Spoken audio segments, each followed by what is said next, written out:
এই দেশেতে জনম আমার, যেন এই দেশেতে মরি। নিঃশ্বাস নিতে পারছেন না কার্যক্রম নিষিদ্ধ আওয়ামী লীগের সাধারণ সম্পাদক ওবায়দুল কাদের। সংকটাপন্ন অবস্থায় কলকাতার অ্যাপোলো হাসপাতালে চিকিৎসাধীন তিনি। বর্তমানে সাধারণ ভেন্টিলেশনে রয়েছেন ৫ আগস্টের পর ভারতে পালিয়ে যাওয়া এই নেতা। বার্ধক্যজনিত একাধিক জটিলতায় বেশ কিছুদিন ধরেই শয্যাশায়ী ছিলেন কাদের। কলকাতার নিউ টাউনের নিজ বাড়িতেই চলছিল অক্সিজেন সাপোর্ট। তবে গেল শুক্রবার হঠাৎ শারীরিক অবস্থার অবনতি হলে প্রায় সংজ্ঞাহীন অবস্থায় তাকে দ্রুত অ্যাপোলো হাসপাতালে নেওয়া হয়। RICL TMX, যুগের পর যুগ স্থাপনা থাকে মজবুত। হাসপাতালে পৌঁছানোর পরই চিকিৎসকরা তাকে ভেন্টিলেশনে নেন।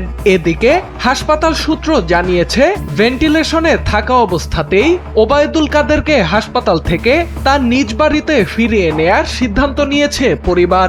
বাড়িতে চিকিৎসক, লাইফ সাপোর্ট সহ প্রয়োজনীয় সব মেডিকেল সুবিধা নিশ্চিত করেই তাকে রাখা হবে বলে জানানো হয়েছে। এই দেশেতে জনম আমার, যেন এই দেশেতে মরি। আমরা এই দেশেতে জন্মি, এই দেশেতে মরবো।